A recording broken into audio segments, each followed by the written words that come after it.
Tonight on America's Dumbest Criminals. These thieves think they got a car, but they're about to discover that the car's got them. Will this man buckle under the pressure of explaining the blood the officer found nearby? And have you ever wished the bank was open when you wanted it to be? This crook does. Place yourself under house arrest for the next 30 minutes. Sit back and enjoy feeling smarter than America's Dumbest Criminals. Delta 1566, give me a call on your primary.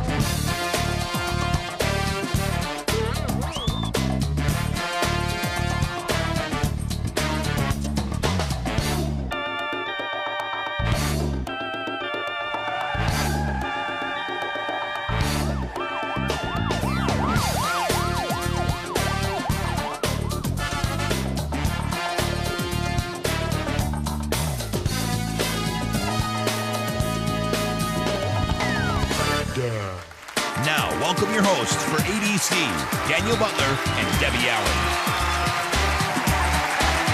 Hi there, thank you. Well, according to FBI projections, 3 out of 4 houses will be broken into in the next 20 years. Oh, well, that explains it. Oh, let me guess. You think that explains why people would want to live in the 4th house on a block? No, well, come on, don't be silly. How could you know whether to start counting from the right or the left of the corner? Oh, why do I even try to have these conversations with you? No, what your statistic explains is why apartments rent for so much. How do you figure that? Well, they're breaking into 3 out of 4 houses, Debbie. Houses. Apparently, the crooks are so focused on houses that apartments are far safer. Thus, they're more expensive. Okay, your logic never ceases to amaze me. Don't feel bad, all right? But just try and keep up with us as we introduce our first story. All right, I'll try. They call it a bait car because police use it to lure car thieves into striking and then reel them in. Although it looks like your average SUV, it's better equipped than a space station and far more reliable, I might add. An onboard transmitter tracks the vehicle by satellite, and remote controls make it possible to shut the car down when the police are ready to close in. And thanks to this surveillance recording, we have actual thieves providing first-person testimonials of the effectiveness of this crime-fighting technology. Let's see who's been caught on camera. Ever wonder what car thieves talk about? Well, you're about to find out. But suddenly, the joyride loses its joy.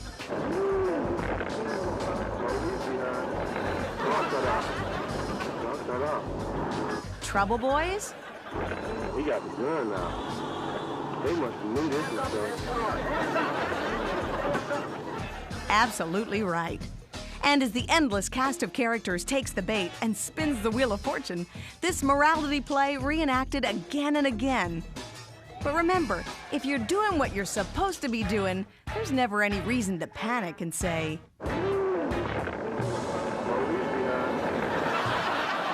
Now we go from a bait car to a man with a fishy story. You think this is just a red herring? I think it could be. Here's our Something to Remember Me By Catch of the Week.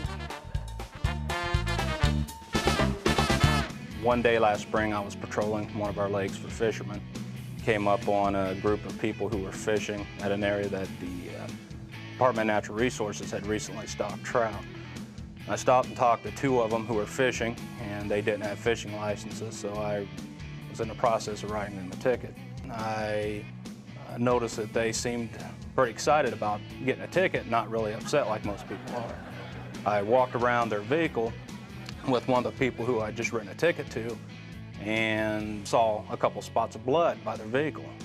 I asked the guy if he knew where the blood came from, and right whenever I asked him that, he blew his nose. So I sarcastically asked him if the blood came out of his nose, and he said no.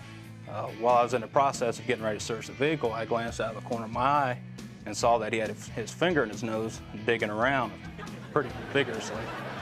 And he soon walked up to me with a tissue with a couple little drops of blood on it and explained to me that, yes, that must be his blood because his nose was bleeding.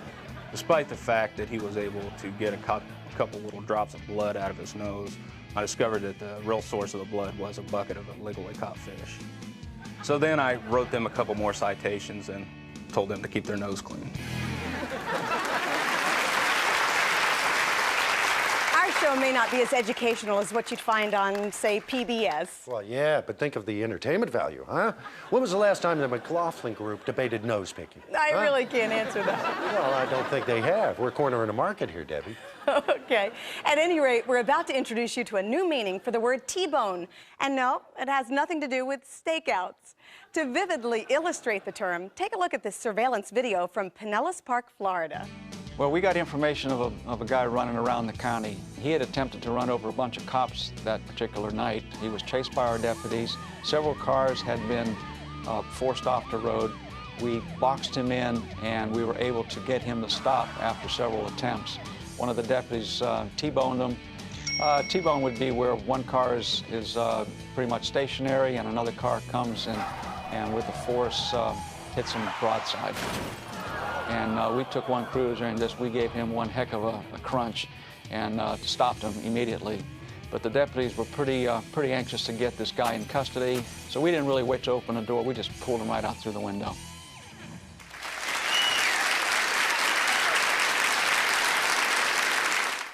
In Danville, Pennsylvania, fire hydrants must be checked 1 hour before all fires. Something tells me there's some serious bureaucrats in Danville. Now we travel to Carlsbad, New Mexico, where we find a man who goes postal and steals a stamp machine. And just when it looks like he's licked, he comes up with one of America's dumbest excuses. See what I mean? On routine patrol, myself and another officer pulled into a local restaurant. As we got out of our vehicles, we heard a loud crash in the back of the parking lot. So we decided to investigate. At that time, we noticed a person walking across the back of the parking lot carrying a box. I started approaching the person. The other officer got in his vehicle and drove around to the other side of the motel, and this subject began to run. So while in foot chase with this guy, he started slowing down because he was carrying the box, so he finally threw it down. I continued to chase him, and as I got up close enough to him, I shoved him down. As he rolled over, he tried to clear himself by stating, "Thank God, officer, there was a man chasing me with a gun." At that time, I said, "Yeah, I know, it was me." And he was arrested for stealing a stamp vending machine from the local motel. Detergents make all kinds of powerful claims. They can get rid of ring around the collar, eat odors, and remove barnacles from boats. Actually, I made that last one up. But so far, no one's come up with a truly effective way to launder money. If they had, we wouldn't have this story from Sharps, Florida. The people at this pizza parlor in Sharps, Florida sure know their dough. And not just the kind they roll. They're good with the green kind, too. When 2 pizzas were delivered to a guest at this motel, something seemed fishy. And it wasn't the anchovies. It was the money used to pay for the pizzas. The edges of the bills were inexplicably pink. So when the driver returned to the restaurant, he asked his co-worker for her opinion. He said, "What does this look like to you?" And he handed me 2 $10 bills, and I said, like a die pack, exploded from a bank, and we were joking and laughing about it. They called police, who quickly moved in on the man with the funny money. He had a bottle of cleaning fluid by the bathroom sink, and he had most of the money soaking in water with his cleaning fluid, trying to get the red dye off of it.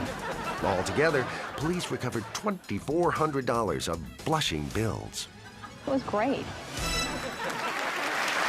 On her show, Martha Stewart extols the virtues of pheasant under glass. It's a good thing, we're told. Well, here at America's Dumbest Criminals, we're not so hoity-toity. But I do know a great recipe for creating turkey under glass. Feast your eyes. We got a call from our dispatch that had a bank alarm at Bank 1 in the Mojave Valley. I arrived on the scene. I didn't see any cars in the parking lot. It was pretty early.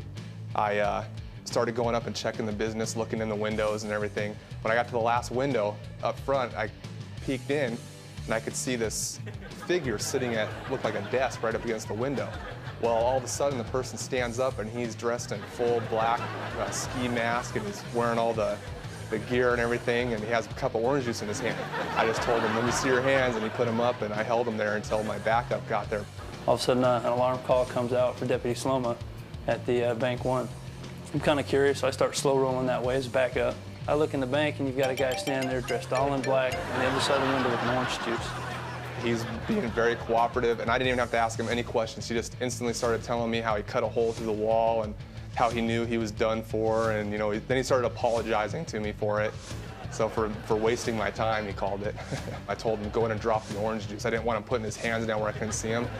He tells me, well, I don't want to mess up their floor. And I said, well, you just cut a hole through their wall. I don't think they're going to care if you spill orange juice on the floor. So he dropped it. We called for the manager of the bank to come in. We go ahead and open it up, bank entry. The only thing he had to say was, how are you? And he said, well, better than you.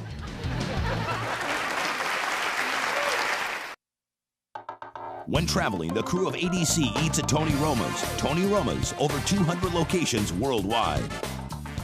And now the news, liposuction from the fat of the land. Here's Daniel with ADC headlines. When a Nashville man who was wanted by police needed a ride, he unwittingly flagged down a detective in an unmarked car. The hopeless hitchhiker offered a bag of crack to the driver in exchange for a lift. Bad idea. He got a ride all right, but not to his intended destination. A Florida dentist realized he bit off more than he could chew when he hired two brothers to cut off his finger in an insurance scam. Unable to continue his practice, he received a $1 million settlement from his insurance company and paid the brothers $45,000. But the boys got greedy, and they came back to the dentist for another $500,000. Unwilling to keep up the ruse, the dentist filled in the FBI and fingered his accomplices. When questioned by officers about a mysterious bulge on her waistline, a Texas woman claimed she was pregnant. But the officers weren't born yesterday, and they were confident that what she was carrying wasn't a baby. And faster than you could say, push! A search revealed her little bundle of joy. It was a 3.5-pound bag of cocaine taped to her stomach. And that closes the file on ADC headlines. News ripped from somewhere near the back of your local newspaper. Debbie?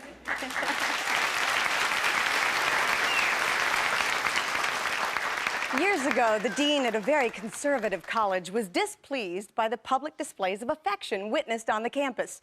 I understand, he said somberly, that there is kissing going on right under our noses. Well, if he was upset about that, what would he say about this? As a sergeant on routine patrol, I stopped, see this guy sprawled out in the grass, and trying to determine what his problem is, and he's kind of mumbling to me, and I'm trying to get some identification, and during that process, I find a vial of cocaine. And when that happens, he comes to right away, and he says, that's not mine, I don't know what happened, I don't know how it got there. So I bring him back to the station, and I'm talking to him, and we're in a room where it's very well lit, and he's actually becoming now rather surly about it, indicating that's not mine, I don't have any clue where it came from. And as I'm looking at him, I notice that in his mustache is what appears to be a flake of what I believe to be cocaine. So I didn't say anything to him, I just handcuffed him, went in the other room, got a napkin, wiped across his face, and was able to retrieve the flake of cocaine. Took a black marker, circled around it, took it up to the lab. They were able to analyze a single flake as cocaine, and it kind of shot his story out of the water.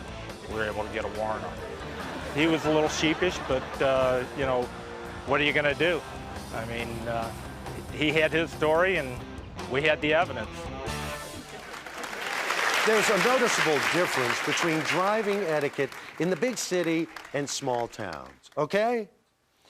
The big cities use the car horn to say, what are you, nuts? Or move out of the way. In small towns, the horn is used for greetings, shorthand for how's mama and them.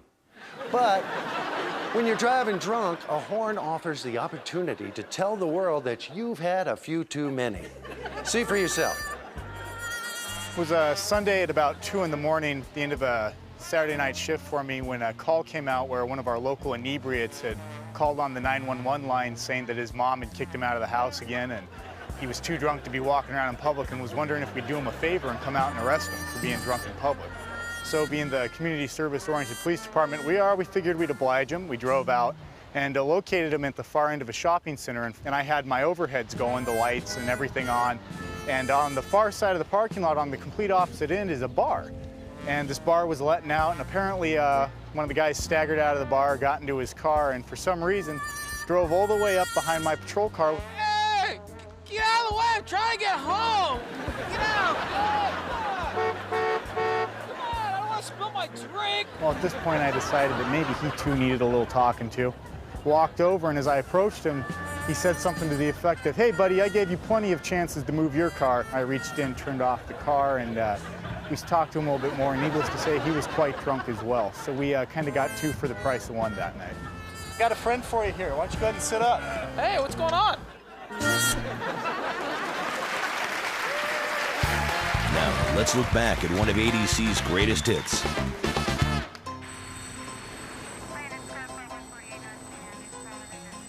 Unable to escape from the 4 patrol cars and police helicopter that are in hot pursuit, the suspect's car starts to slow down. Was he up to something? No, he was down to E, as in empty, out of gas. With cars whizzing by, he starts to feel like he's about to be roadkill in Sandsbelt slacks. Then he sees his opening, makes his move, and dashes gracefully across the highway, before falling headfirst over a short fence, spilling his loot. Now, he may have been a robber, but he was no litterbug. He hurriedly picks up after himself and scurries into the woods. Unfortunately for him, those stylish white slacks made it hard to blend in with nature. Before long, he's face down in the dirt. Who knows if those slacks will ever come clean.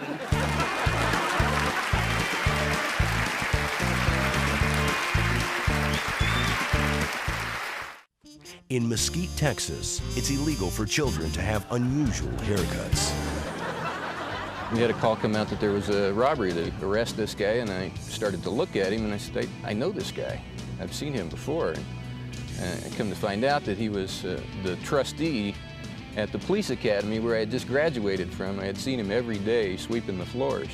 He wasn't finished being dumb, though. When we arrested him, we drove him back to the police department, and he decided that it was time to fight. Right at that time, it was shift change, so we had second watch going off, third watch coming on. We also had a reserve police officer meeting, so we had 40 officers on at that time. And this guy got pig-piled. Don't resist, don't resist. Pretty dumb. Now we come to our final category. Oh, I'll take things that go boom for 500.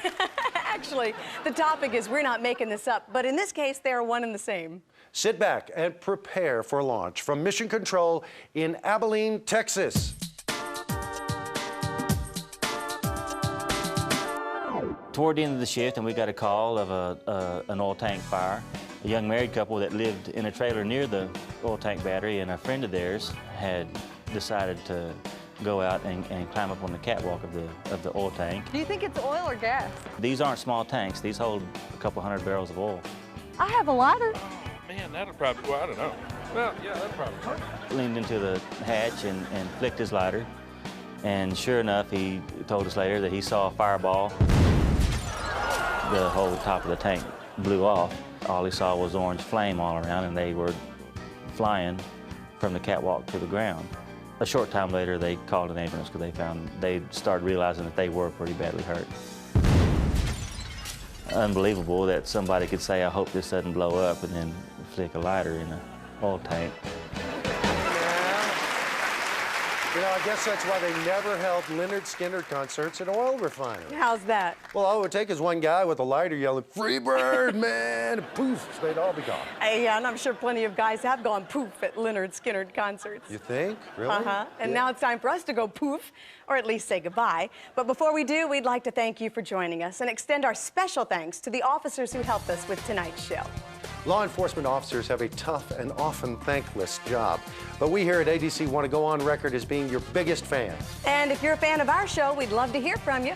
You can drop us an email by visiting our website. The address is www.dumbcrimes.com. As always, we hope that we've all learned from others' mistakes. But if you haven't, we just might see you next week on America's Dumbest Criminals. Bye-bye.